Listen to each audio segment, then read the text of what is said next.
नमस्कार मित्रांनो, स्वागत आहे आपला आमच्या आजच्या व्हिडिओमध्ये। आजच्या व्हिडिओमध्ये आपण बघणार आहोत आपण कशाप्रमाणे 18 वर्षाखालील मुलांची कास्ट सर्टिफिकेट काढू शकता त्याच्याबद्दल। त्यासाठी सर्वात अगोदर आपल्याला याच्या ऑनलाईनच्या साईटवरती त्याच्यानंतर आपल्याला या लाईनीला खाली स्क्रोल करायचे आणि आपल्याला इथं शोधायचे महसुली विभागाअंतर्गत दिल्या जाणाऱ्या सेवा। इथं आपल्याला हे दोन ऑप्शन मिळून जाणार, तर आपल्याला या खालच्या ऑप्शनवरती क्लिक करायचे। त्याच्यानंतर आणखी आपल्याला या लाईनीला खाली किंवा वर स्क्रोल करून आपल्याला इथं शोधायचे आहे जातीचे प्रमाणपत्र आणि आपल्याला ज्या कास्टची इथं जातीचे प्रमाणपत्र काढायचे असेल त्याच्या समोर आपल्याला इथं क्लिक करायचे आहे।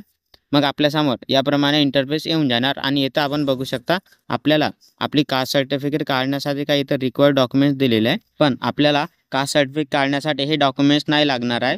आणि मी आपल्याला समोर व्हिडिओमध्ये सांगणार आहोत की आपल्याला कास्ट सर्टिफिकेट काढण्यासाठी कोणकोणते डॉक्युमेंट्स लागणार। तर त्याच्यानंतर आपल्याला इथं कंटिन्यूवरती क्लिक करून नेक्स्ट पेजवरती यायचं आहे। नेक्स्ट पेजवरती आल्यानंतर आपल्यासमोर याप्रमाणे इंटरफेस येऊन जाणार आणि इथपासून आपल्याला आपल्या कास्ट सर्टिफिकेटसाठी फॉर्म फिलअप करण्याची सुरुवात करायची आहे। आपला कॅन्डिडेट हा 18 वर्षापेक्षा लहान असल्यामुळे आपल्याला इथं त्यांच्या वडिलांच्या नावाने फॉर्म भरायचा आहे। तर सर्वात अगोदर आपल्याला इथं ॲप्लिकंट नेममध्ये त्यांच्या वडिलांचे नाव द्यायचे आहे। त्याच्यासाठी आपल्याला इथं सॅल्युएशनमध्ये अगर त्यांच्या वडिलांचे नाव देत असाल तर आपल्याला इथं ॲडव्होकेट कुमार किंवा मिस्टर किंवा श्री हे वाले ऑप्शन सिलेक्ट करायचे आणि वडील नसतील तर त्यांच्या आईचे नाव देत असाल तर आपल्याला इथं ॲडव्होकेट कुमारी MRS किंवा MS किंवा श्रीमती हे वाले ऑप्शन सिलेक्ट करायचे।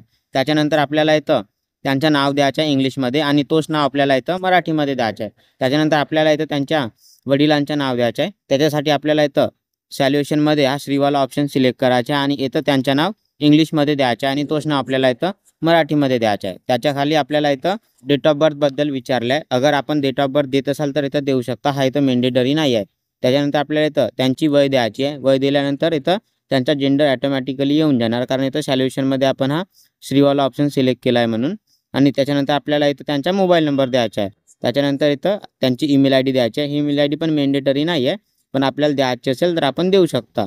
त्याच्यानंतर इथं त्यांचा ॲड्रेस द्यायचा आहे। ॲड्रेस दिल्यानंतर आपल्याला इथं त्यांचा स्ट्रीट, लोकॅलिटी, बिल्डिंग किंवा लँडमार्क हे ऑप्शन दिलेले आहेत, तर हे पण इथं मॅन्डेटरी नाही आहे। आपल्याला द्यायचं असेल तर देऊ शकता किंवा आपण हे सोडू पण शकता। त्याच्यानंतर आपल्याला इथं त्यांचा डिस्ट्रिक्ट द्यायचा आहे, इथं त्यांचा तालुका द्यायचा आहे। तालुका दिल्यानंतर इथून त्यांच्या गावाचं नाव सिलेक्ट करायचं आहे। गावाचं नाव दिल्यानंतर आपल्याला इथं त्यांचा पिनकोड द्यायचा आणि इथून त्यांचे ऑक्युपेशन म्हणजे ते जे काम करत असतील तर काम आपल्याला इथून सिलेक्ट करायचं आहे। त्याच्यानंतर आपल्याला इथं थोडासा खाली स्क्रोल करायचा आहे आणि इथं रिलेशन ऑफ बेनिफिशरी विथ ॲप्लिकंटमध्ये आपण ज्यांची कास्ट सर्टिफिकेट काढत आहोत आणि आपण वर ज्यांची डिटेल्स दिले त्यांचा काय रिलेशन आहे तो रिलेशन आपल्याला इथं सिलेक्ट करायचा आहे। अगर ते त्यांचा मुलगा असेल तर आपल्याला इथं सन आणि मुलगी असेल तर इथं आपल्याला डॉटरचा ऑप्शन सिलेक्ट करायचा आहे आणि त्याच्यानंतर आपल्याला इथं खाली बेनिफिशरी डिटेल्समध्ये त्यांचं नाव द्यायचं आहे। सर्वात अगोदर आपल्याला इथं सॅल्युएशनमध्ये अगर ते मुलगा असेल तर आपल्याला इथं कुमार, मिस्टर किंवा श्री हे ऑप्शन सिलेक्ट करायचे आणि मुलगी असेल तर इथं कुमारी, MRS किंवा MS किंवा श्रीमतीवाला ऑप्शन सिलेक्ट करायचा आहे। त्याच्यानंतर आपल्याला इथं त्यांचं नाव द्यायचं आहे इंग्लिशमध्ये आणि तोच नाव आपल्याला इथं मराठीमध्ये द्यायचं आहे। नाव दिल्यानंतर इथं आपल्याला डेट ऑफ बर्थचा ऑप्शन दिलेला आहे, आपण डेट ऑफ बर्थ देत असाल तर देऊ शकता, नाहीतर सोडू शकता, हा मॅन्डेटरी नाही आहे। त्यानंतर इथं ॲटोमॅटिकली त्यांचा जेंडर येऊन जाणार, कारण इथं आपण सॅल्युएशनमध्ये हा कुमारीवाला ऑप्शन सिलेक्ट केला आहे म्हणून। त्याच्यानंतर आपल्याला इथं मोबाईल नंबर, ईमेल ID आणि UIDI नंबरचा ऑप्शन आलेला आहे। अगर आपल्याला द्यायचं असेल तर आपण इथं देऊ शकता, नाहीतर सोडू पण शकता, हे पण इथं मॅन्डेटरी नाही आहे। आणि त्याच्यानंतर इथं परमनंट ॲड्रेसबद्दल विचारलं आहे। आपण ज्यांचा फॉर्म फिलअप करत आहात म्हणजेच इथं बेनिफिशरी आणि वर आपण ज्याची इन्फॉर्मेशन दिले होते त्यांचा ॲड्रेस हा एकच आहे का, असेल तर आपल्याला इथं यसवरती क्लिक करायचं आहे आणि नसेल तर इथं नोवरती क्लिक करायचं आहे। नोवरती क्लिक केल्यानंतर आपल्याला इथं त्यांचा ॲड्रेस द्यायचा आहे आणि असेल तर आपल्याला इथं यसवरती क्लिक करायचं आहे। त्याच्यानंतर आपल्याला इथं त्यांच्या एज्युकेशनची डिटेल्स द्यायची आहे। सर्वात अगोदर आपल्याला इथं क्वालिफिकेशनमध्ये त्याच्या काय क्वालिफिकेशन झालं आहे तो ऑप्शन इथं टाईप करायचा आहे। इथं हा बेनिफिशरीची आपल्याला डिटेल्स द्यायची आहे आणि त्याच्यानंतर इथं आपल्याला बोर्ड युनिव्हर्सिटीचं नाव द्यायचं आहे आणि इथं त्यांचं जेव्हा हा एज्युकेशन जेव्हा चालू झाला असेल तो वर्ष द्यायचा आहे आणि इथं तो एज्युकेशन जेव्हा खतम झाला असेल त्याच्या वर्ष द्यायचा आहे। त्याच्यानंतर आपल्याला इथं त्यांनी हा कोर्स जिथं कंप्लीट केला असेल त्यांचा इन्स्टिट्यूटचा नेम अँड ॲड्रेस द्यायचा आहे आणि त्याच्यानंतर आपल्याला इथं ॲड करायचं आहे। ॲडवरती क्लिक केल्यानंतर तो याप्रमाणे इथं खाली ॲड होऊन जाणार आणि आपल्याला जर हे इन्फॉर्मेशन डिलीट करायची असेल तर आपल्याला इथं डिलीटचा पण ऑप्शन दिलेला आहे। त्याच्यानंतर आपल्याला इथं खाली स्क्रोल करायचं आहे आणि इथं आपल्याला बेनिफिशरी कास्ट कॅटेगरीचे डिटेल्सबद्दल इन्फॉर्मेशन द्यायचे आहे। सर्वात अगोदर आपल्याला इथं त्यांची जे कास्ट आहे तर कास्टचं नाव आपल्याला सिलेक्ट करायचं आहे आणि इथं तो कॅटेगरी ऑटोमॅटिकली येऊन जाणार आणि इथून आपल्याला त्यांचा जो रिलिजन असेल म्हणजे धर्म तो आपल्याला इथून सिलेक्ट करायचा आहे। आणि इथं जर आपला धर्म दिलेला नसेल तर आपल्याला इथं अदरचा ऑप्शन दिलेला आहे, तर आपण इथं अदरवरती क्लिक करून आपला धर्म इथं टाईप करू शकता। त्याच्यानंतर आपल्याला इथं थोडासा खाली स्क्रोल करायचा आणि इथं आपल्याला अदर डिटेल्समध्ये इथं रिझन विचारला आहे की आपल्याला हे कास्ट सर्टिफिकेट कशासाठी पाहिजे आहे, तर आपल्याला इथं आपला रिझन द्यायचा आहे। आणि त्याच्यानंतर आपल्याला इथं खाली विचारले आहे की आपल्याला ॲफिडेविट पाहिजे आहे का, असेल तर आपल्याला इथं यसवरती क्लिक करायचं आहे आणि नसेल तर आपल्या इथं नोवरती क्लिक करायचं आहे। आपण इथं यसवरती क्लिक केल्यानंतर आपल्याला इथं एक्स्ट्राची काही फीज लागते, तर आपण इथं यसवरती क्लिक करू शकता किंवा नोवरती पण क्लिक करू शकता। त्याच्यानंतर आपल्याला इथं खाली ॲग्रीमेंट दिलेला आहे, तर हा ॲग्रीमेंट आपल्याला संपूर्ण वाचून येतं एक्सेप्ट या बॉक्सवरती क्लिक करायचं आहे आणि आपल्याला इथं प्रोसीडवरती क्लिक करायचं आहे। मग थोडासा लोडिंग होऊन आपला फॉर्म इथं सक्सेसफुली सबमिट होऊन याप्रमाणे आपल्याला समोर या मेसेज येऊन जाणार आणि त्याच्यानंतर आपल्याला इथं आपले काही डॉक्युमेंट्स अपलोड करायचे आहे। त्याच्यासाठी आपल्याला इथं क्लिक हेअर टू अपलोड डॉक्युमेंट्सवरती क्लिक करायचं आहे। मग थोडासा लोडिंग होऊन आपल्यासमोर याप्रमाणे इंटरफेस येऊन जाणार, तर आपल्याला इथं आपले डॉक्युमेंट्स अपलोड करायचे आहे। त्यासाठी आपल्याला इथं डॉक्युमेंट टाईपमधून आपल्याला इथं सिलेक्टवाल्या ऑप्शनमधून आपल्याला जो डॉक्युमेंट्स अपलोड करायचे आहे त्या डॉक्युमेंटचं आपल्याला इथं नाव शोधायचं आहे। नाव शोधल्यानंतर आपल्याला इथं फाईल पाथमधून इथं चूज फाईलवरती क्लिक करून आपल्याला तो आपण डॉक्युमेंट जिथं कुठे ठेवले असेल तिथून आपल्याला इथं सिलेक्ट करायचं आहे आणि डॉक्युमेंट सिलेक्ट केल्यानंतर आपल्याला इथं ॲड डॉक्युमेंट्सवरती क्लिक करायचं आहे। मग त्याच्यानंतर आपल्यासमोर याप्रमाणे डॉक्युमेंट्स ॲडेड सक्सेसफुलीच्या इथे मेसेज येऊन जाणार आणि आपण इथं खाली स्क्रोल करून बघू शकता इथं आपला डॉक्युमेंट्स ॲड झालेला आहे। आणि आपल्याला जर हा डॉक्युमेंट्स व्ह्यू करायचा असेल तर इथं आपल्याला व्ह्यूचा पण ऑप्शन दिलेला आहे आणि डिलीट करायचा असेल तर डिलीटचा पण ऑप्शन दिलेला आहे। त्याचप्रमाणे आपल्याला इथं आणखी आपले डॉक्युमेंट्स अपलोड करायचे आहे। त्याच्यासाठी आपल्याला इथं डॉक्युमेंट्स टाईपमधून त्या डॉक्युमेंटचं नाव शोधायचं आहे आणि जर आपल्याला नाव तो मिळत नसेल किंवा आपल्याला जर नाव शोधायचं नसेल तर आपण इथं अदरवाल्या ऑप्शनवर पण क्लिक करू शकता आणि इथून आपल्याला आणखी चूज फाईलवरती क्लिक करून आपला तो डॉक्युमेंट सिलेक्ट करायचा आहे। डॉक्युमेंट सिलेक्ट केल्यानंतर आपल्याला इथं इतर संबंधित दस्तावेजमध्ये त्या डॉक्युमेंटचं नाव लिहून द्यायचं आहे।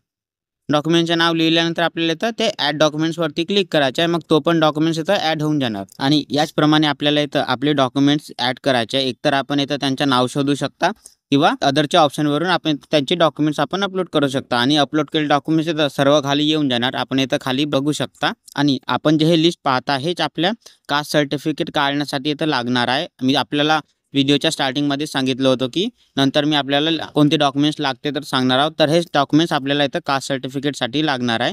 त्याच्यानंतर आपल्याला इथं कंटिन्यूवरती क्लिक करून नेक्स्ट पेजवरती यायचं आहे।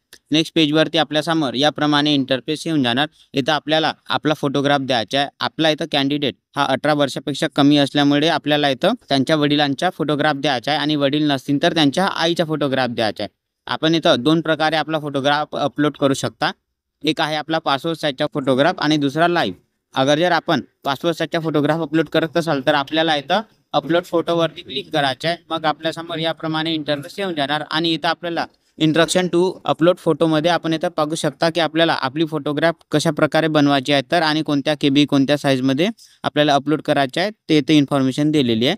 आणि ते आपल्याला फोटो इथं अटॅच फोटोग्राफमधील इथं चूज फाईलवरती क्लिक करून आपल्याला आपण ते आपली फोटोग्राफ जिथं कुठे ठेवले असेल त्यातून सिलेक्ट करून इथं अपलोड करायचं आहे। आणि आपण जर आपली लाईव्ह फोटोग्राफ देत असाल तर आपल्याला इथं क्लिक फोटोवरती क्लिक करायचं आहे। मग आपल्यासमोर याप्रमाणे इंटरफेस येऊन जाणार आणि आपल्याला इथं आपण ज्यांची फोटो काढत आहात त्यांना इथं लाईव्ह कॅमेराच्या समोर आणायचं आहे आणि इथं आपल्याला कॅप्चर फोटोवरती क्लिक करायचं आहे। मग कॅप्चर केलेली फोटो हे या कॅप्चर पिक्चरमध्ये येऊन जाणार। ते फोटो आपल्याला ठीक वाटली तर ठीक आहे, नाहीतर आपण इथं आणखी दुसरी कॅप्चरवरती क्लिक करून दुसरी फोटो काढू शकता। फोटो काढल्यानंतर आपल्याला इथं अपलोडवरती क्लिक करायचं आहे। अपलोडवरती क्लिक केल्यानंतर याप्रमाणे हे आपली फोटो अपलोडेड सक्सेसफुलीच्या इथं मेसेज येऊन जाणार। त्याच्यानंतर आपल्याला इथं ओकेवरती क्लिक करायचं आहे आणि आपल्याला इथं प्रोसीडवरती क्लिक करायचं आहे।